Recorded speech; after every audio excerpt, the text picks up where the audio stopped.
100 اونٹوں کی قربانی۔ عبدالمطلب کو یہ حکم اس وقت دیا گیا تھا جب وہ اپنی منت بھول چکے تھے۔ پہلے خواب میں ان سے کہا گیا منت پوری کرو۔ انہوں نے ایک مینڈھا ذبح کر کے غریبوں کو کھلا دیا۔ پھر خواب آیا اس سے بڑی پیش کرو۔ اس مرتبہ انہوں نے ایک بیل ذبح کر دیا۔ خواب میں پھر یہی کہا گیا اس سے بھی بڑی پیش کرو۔ اب انہوں نے اونٹ ذبح کیا۔ پھر خواب آیا اس سے بھی بڑی چیز پیش کرو۔ انہوں نے پوچھا اس سے بھی بڑی چیز کیا ہے؟ تب کہا گیا اپنے بیٹوں میں سے کسی کو ذبح کرو جیسا کہ تم نے منت مانی تھی۔ اب انہیں اپنی منت یاد آئی، اپنے بیٹوں کو جمع کیا، ان سے منت کا ذکر کیا۔ سب کے سر جھک گئے، کون خود کو ذبح کرواتا؟ آخر عبداللہ بولے ابا جان آپ مجھے ذبح کر دیں۔ یہ سب سے چھوٹے اور سب سے زیادہ خوبصورت تھے، سب سے زیادہ محبت بھی عبدالمطلب کو انہی سے تھی، لہٰذا انہوں نے قرعہ اندازی کرنے کا ارادہ کیا۔ تمام بیٹوں کے نام لکھ کر قرعہ ڈالا گیا۔ عبداللہ کا نام نکلا۔ اب انہوں نے چھری لی، عبداللہ کو بازو سے پکڑا اور انہیں ذبح کرنے کے لیے نیچے لٹا دیا۔ جو ہی باپ نے بیٹے کو لٹایا عباس سے ضبط نہ ہو سکا، فوراً آگے بڑھے اور بھائی کو کھینچ لیا۔ اس وقت یہ خود بھی چھوٹے سے تھے۔ ادھر باپ نے عبداللہ کو کھینچا۔ اس کھینچا تانی میں عبداللہ کے چہرے پر خراشیں بھی آئیں۔ ان خراشوں کے نشانات مرتے دم تک باقی رہے۔ اسی دوران بنو مخزوم کے لوگ آ گئے۔ انہوں نے کہا آپ اس طرح بیٹے کو ذبح نہ کریں، اس کی ماں کی زندگی خراب ہو جائے گی۔ اپنے رب کو راضی کرنے کے لیے بیٹے کا فدیہ دے دیں۔ اب سوال یہ تھا کہ فدیہ کیا دیا جائے۔ اس کی ترکیب یہ بتائی گئی کہ کاغذ کے ایک ٹکڑے پر 10 اونٹ لکھے جائیں، دوسرے پر عبداللہ کا نام۔ اگر 10 اونٹ والی پرچی نکلے تو 10 اونٹ قربان کر دیے جائیں، اگر عبداللہ والی پرچی نکلے تو 10 اونٹ کا اور اضافہ کر دیا جائے، پھر 20 اونٹ والی پرچی اور عبداللہ والی پرچی ڈالی جائے۔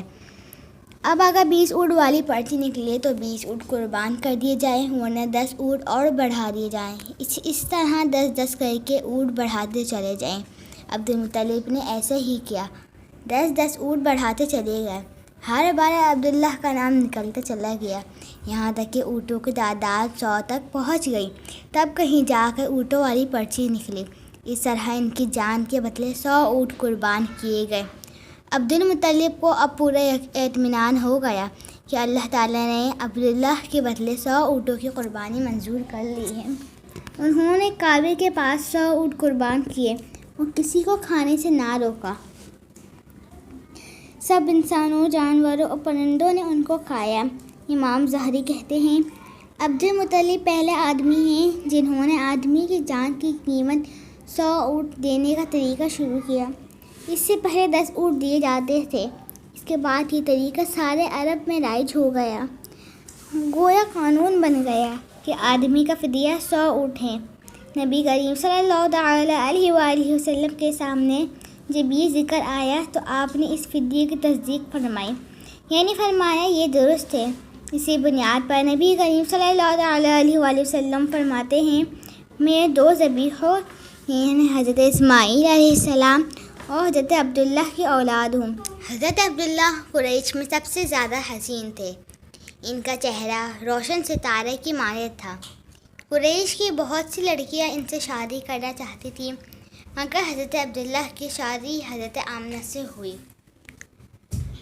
حضرت آمنہ وہب بن عبد مناف بن زہرہ کی بیٹی تھیں۔ حضرت عبداللہ قریش میں سب سے زیادہ حسین تھے۔ ان کا چہرہ روشن ستارے کی مانند تھا۔ قریش کی بہت سی لڑکیاں ان سے شادی کرنا چاہتی تھیں، مگر حضرت عبداللہ کی حضرت آمنہ سے شادی ہوئی۔ حضرت آمنہ وہب بن عبد مناف کی بیٹی تھیں۔ شادی کے وقت حضرت عبداللہ کی عمر 18 سال تھی۔ یہ شادی کے لیے اپنے والد کے ساتھ جا رہے تھے۔ راستے میں ایک عورت کعبے کے پاس بیٹھی نظر آئی۔ یہ ورقہ بن نوفل کی بہن تھی۔ ورقہ بن نوفل قریش کے ایک بڑے عالم تھے۔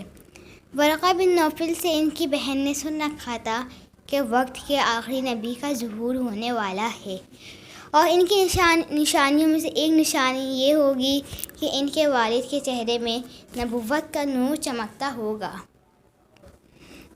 یوں ہی اس نے عبداللہ کو دیکھا، فوراً اس کے ذہن میں یہ بات آئی۔ اس نے سوچا ہو نہ ہو یہ وہی شخص ہے جو پیدا ہونے والے نبی کے باپ ہوں گے۔ چنانچہ اس نے کہا، اگر تم مجھ سے شادی کر لو تو میں تمہیں اتنے ہی اونٹ دوں گی جتنے تمہاری جان کے بدلے میں ذبح کیے گئے ہیں۔ اس پر انہوں نے جواب دیا، میں اپنے باپ کے ساتھ ہوں، ان سے نہ الگ ہو سکتا ہوں نہ ان کی مرضی کے خلاف کچھ کر سکتا ہوں، اور میرے والد باعزت آدمی ہیں، اپنی قوم کے سردار ہیں۔ بہرحال ان کی شادی حضرت آمنہ سے ہو گئی۔ آپ قریشی عورتوں میں نسب اور مقام کے اعتبار سے افضل تھے۔ حضرت آمنہ حضرت عبداللہ کے گھر آ گئیں۔ آپ فرماتے ہیں، جب میں ماں بننے والی ہوئی تو میرے پاس ایک شخص آیا، یعنی ایک فرشتہ انسانی شکل میں آیا۔ اس وقت میں جاگنے اور سونے کی درمیانی حالت میں تھی۔ عام طور پر اس حالت کو گنوزگی کہا جاتا ہے۔ اس نے مجھے سے کہا، تمہیں معلوم ہے تم اس امت کے سردار کی اور نبی کی ماں بننے والی ہو۔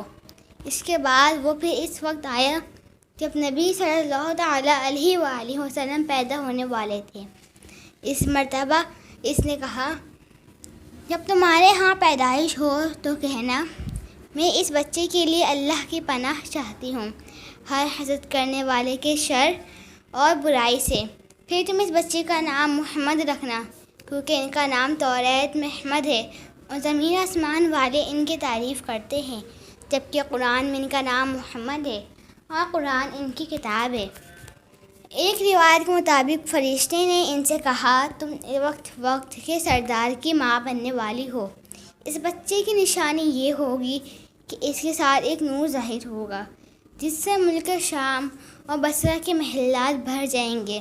جب وہ بچہ پیدا ہو جائے گا تو اس کا نام محمد رکھنا، کیونکہ توریت میں ان کا نام احمد ہے کہ زمین اور آسمان والے ان کی تعریف کرتے ہیں، اور انجیل میں ان کا نام احمد ہے کہ زمین آسمان والے ان کی تعریف کرتے ہیں، اور قرآن میں ان کا نام محمد ہے۔ حضرت عبداللہ کے چہرے میں جو نور چمکتا تھا، شادی کے بعد وہ حضرت آمنہ کے چہرے میں آ گیا۔ امام ظاہری فرماتے ہیں، حاکم نے یہ روایت بیان کی ہے اور اس کو صحیح قرار دیا ہے کہ صحابہ کرام رضی اللہ تعالیٰ عنہ نے حضور نبی کریم صلی اللہ تعالیٰ علیہ وآلہ وسلم نے سے فرمایا، سے عرض کی، اے اللہ کے رسول صلی اللہ تعالیٰ علیہ وآلہ وسلم، ہمیں اپنے بارے میں کچھ بتائیے۔ آپ صلی اللہ تعالیٰ علیہ وآلہ وسلم نے ارشاد فرمایا، میں اپنے باپ ابراہیم علیہ السلام کی دعا ہوں، اپنے بھائی عیسیٰ علیہ السلام کی بشارت ہوں اور خوشخبری ہوں۔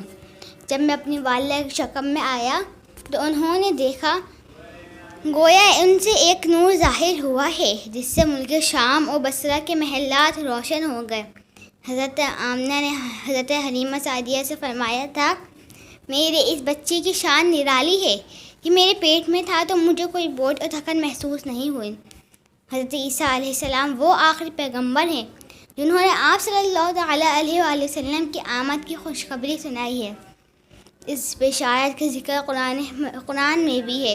سورۃ الصف میں اللہ تعالیٰ فرماتا ہے، اور اسی طرح وہ وقت بھی قابل ذکر ہے کہ جب کہ عیسیٰ ابن مریم نے فرمایا، اے بنی اسرائیل، میں تمہارے پاس اللہ کا بھیجا ہوا آیا ہوں کہ مجھ سے پہلے جو تورات آ چکی ہے، میں اس کی تصدیق کرنے والا ہوں، اور میرے بعد جو ایک رسول آنے والا ہے، ان کا نام مبارک احمد ہوگا، میں ان کی بشارت دینے والا ہوں۔ اب چونکہ حضرت عیسیٰ علیہ السلام بشارت سنا چکے تھے، اس لیے ہر دور کے لوگ آپ صلی اللہ تعالیٰ علیہ وآلہ وسلم کی آمد کا بے چینی سے انتظار کر رہے تھے۔ ادھر آپ صلی اللہ تعالیٰ علیہ وآلہ وسلم کی پیدائش سے پہلے ہی حضرت عبداللہ انتقال کر گئے۔ سابقہ کتب میں آپ کی نبوت کی ایک علامت یہ بھی بتائی گئی تھی کہ آپ کے والد کا انتقال آپ کی ولادت سے پہلے ہو جائے گا۔ حضرت عبداللہ ایک تجارتی قافلے کے ساتھ تجارت کے لیے گئے تھے۔ اس دوران بیمار ہو گئے اور کمزور ہو کر واپس لوٹے۔ قافلہ مدینہ منورہ سے گزرا تو حضرت عبداللہ اپنی ننیال یعنی بنو نجار کے ہاں ٹھہرے۔ ان کی والدہ بنو نجار سے تھیں۔ 1 ماہ تک بیمار رہے اور انتقال کر گئے۔ انہیں یہیں دفن کر دیا گیا۔